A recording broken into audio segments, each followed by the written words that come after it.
বিভিন্ন রাজনৈতিক দলের উত্তেজনাপূর্ণ কর্মকাণ্ডের প্রভাবে সারা দেশ উত্তাল। জানিয়ে দেব হাতে থাকা সর্বশেষ আপডেট বাংলা সংবাদ। প্রথমে এই সংবাদ শিরোনাম। বেনজির পরিবারের দেশ থেকে নিষেধাজ্ঞা চাইবে দুদক।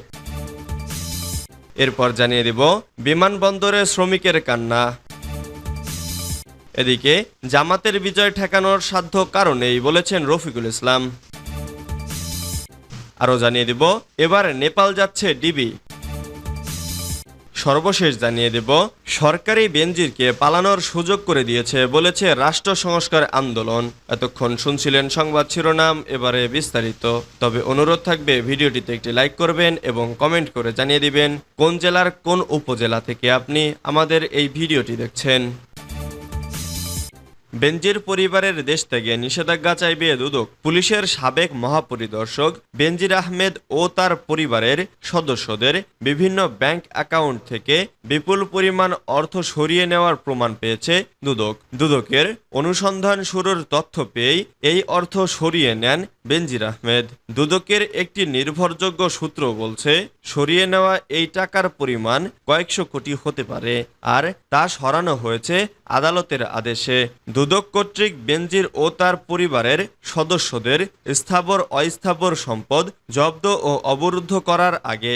এদিকে বেনজির আহমেদ ও তার পরিবারের সদস্যদের দেশ ত্যাগে নিষেধাজ্ঞা চাইবে দুর্নীতি দমন কমিশন দুদক। জমি, ফ্ল্যাট সহ বিভিন্ন খাতে বিপুল অঙ্কের বিনিয়োগের উৎস খুঁজতে তাদের দেশ ত্যাগে নিষেধাজ্ঞা চেয়ে শিগগিরই আদালতে আবেদন করা হবে বলে জানিয়েছেন দুদকের একজন কর্মকর্তা। তবে অন্য একটি সূত্র বলছে বেনজির আহমেদ পরিবারের সদস্যদের নিয়ে চিকিৎসার জন্য বর্তমানে দেশের বাইরে আছেন। অনুসন্ধানে জানা গেছে বেনজির আহমেদ চাকরিকালীন কক্সবাজার, গোপালগঞ্জ, মাদারীপুর, টুঙ্গিপাড়া, কোটালীপাড়া সহ দেশের বিভিন্ন স্থানে স্ত্রী সন্তানদের নামে ৬২১ বিঘা জমি কেনেন, যার দলিল মূল্য ও বাস্তব মূল্যের অনেক পার্থক্য রয়েছে।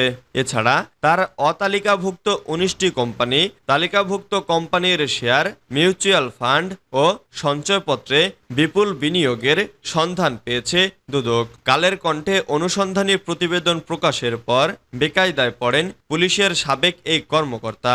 এরপর তদন্তে নামে দুদক। এরপরে বিভিন্ন জাতীয় ও আন্তর্জাতিক গণমাধ্যমের নিয়মিত শিরোনাম হচ্ছে বেনজির ও তার পরিবারের অর্থবিত্তের বিষয়টি।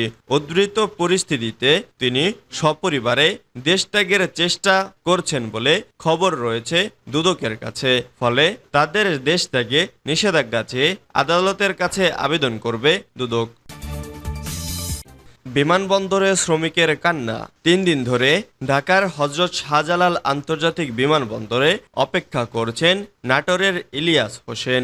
ধারকর্জ করে গ্রিনলাইন এজেন্সির নামে একটি রিক্রুটিং কোম্পানির হাতে তুলে দিয়েছিলেন ৬,৪০,০০০ টাকা। সব ঠিকঠাকই ছিল। শর্ত অনুসারে ওই কোম্পানি ইলিয়াস হোসেনকে মালয়েশিয়া যাওয়ার বিমানের টিকিট দেবে, কিন্তু ৩ দিন ধরে অপেক্ষায়ও মেলেনি টিকিট। এখন অনিশ্চিত তার মালয়েশিয়ায় যাওয়া, কারণ মালয়েশিয়া সরকারের ঘোষণা গত শুক্রবার থেকেই বন্ধ হয়েছে দেশটির শ্রম বাজার। ভুক্তভোগীর তালিকায় কেবল নাটোরের ইলিয়াস হোসেনই নন। গতকাল শাহজালাল আন্তর্জাতিক বিমানবন্দরে তার মতো হাজার হাজার এমন শ্রমিকের দেখা মেলে, যারা এখন অনিশ্চিত ভবিষ্যতের মধ্যে পড়েছেন। রিক্রুটিং এজেন্সির কাছে তারা ৬ লাখ থেকে ৮ লাখ টাকা পর্যন্ত জমা দিয়েছিলেন। সেই এজেন্সিগুলোই এখন লাপাত্তা। মূলত সিন্ডিকেটের কারণে এখন পর্যন্ত ৩০,০০০ বৈধ শ্রমিক মালয়েশিয়ায় যেতে পারেননি। জামাতের বিজয় ঠেকানোর সাধ্য কারণেই বলেছেন রফিকুল ইসলাম। বাংলাদেশ জামাতে ইসলামীর সহকারী সেক্রেটারি জেনারেল মাওলানা রফিকুল ইসলাম খান বলেছেন, ইসলামী আন্দোলনের পথ কখনো ফুল বিছানো ছিল না, এখনো নয়, বরং জুলুম নির্যাতন ইতিহাসের ধারাবাহিকতা। আর বাংলাদেশের রাজনৈতিক বাস্তবতায় জামাত একটি দুর্জয় ও অপ্রতিরোধ্য শক্তি। তাই জামাতের বিজয় ঠেকানোর সাধ্য কারণেই। শুক্রবার ৩১শে মে ঢাকার কেরানীগঞ্জের একটি মিলনায়তনে বাংলাদেশ জামাতে ইসলামী ঢাকা জেলা দক্ষিণ আয়োজিত উপজেলা বা থানা মজলিসে শুরা সদস্য সম্মেলনে প্রধান অতিথির বক্তব্যে এসব কথা বলেন। তিনি বলেন, অপার সম্ভাবনার দেশ আমাদের এই প্রিয় জন্মভূমি, কিন্তু নেতিবাচক ও বিভেদের রাজনীতির কারণেই আমরা সে সম্ভাবনাকে কাজে লাগাতে পারছি না, বরং ক্ষমতাসীনদের অতিমাত্রায় ক্ষমতা লিস্পার কারণেই দেশ এখন নানাবিধ সংকটে পড়েছে। তাই দেশ ও জাতিকে এই গভীর সংকট থেকে বাঁচাতে সকলকে আবারও ঐক্যবদ্ধ হতে হবে। তিনি গণপ্রতিনিধিত্বশীল সরকার প্রতিষ্ঠায় দলমত নির্বিশেষে সকলকে রাজপথে ঐক্যবদ্ধ হওয়ার আহ্বান জানান। কেন্দ্রীয় মজলিসে শুরা সদস্য ও জেলা আমির মাওলানা মুহাম্মদ দেলোয়ার হোসাইনের সভাপতিত্বে এবং জেলা সেক্রেটারি ABM কামাল হোসেনের সঞ্চালনায় অনুষ্ঠিত সম্মেলনে বিশেষ অতিথির বক্তব্য রাখেন কেন্দ্রীয় কর্মপরিষদ সদস্য ও নারায়ণগঞ্জ মহানগরী আমির মাওলানা আব্দুল জব্বার। সম্মেলনে আরও বক্তব্য রাখেন জেলা নায়েবে আমির মোহাম্মদ শাহিনুর ইসলাম, জামাত নেতা ডক্টর শাহিনুজ্জামান সহ জেলা ও থানার নেতৃবৃন্দ। এবার নেপাল যাচ্ছে ডিবি। ঝিনাইদহ 4 আসনের সংসদ সদস্য আনোয়ারুল আজিম আনার হত্যাকাণ্ড তদন্তে এবার নেপাল যাচ্ছে ঢাকা মহানগর গোয়েন্দা পুলিশ, যার নেতৃত্বে থাকবেন শাখাটির প্রধান ও অতিরিক্ত কমিশনার মোহাম্মদ হারুনার রশিদ। শনিবার 1 জুন সকালে একটি ফ্লাইটে ডিবি প্রধান নেপালের উদ্দেশ্যে হজরত শাহজালাল আন্তর্জাতিক বিমানবন্দর ছেড়ে যাবেন বলে জানা গেছে।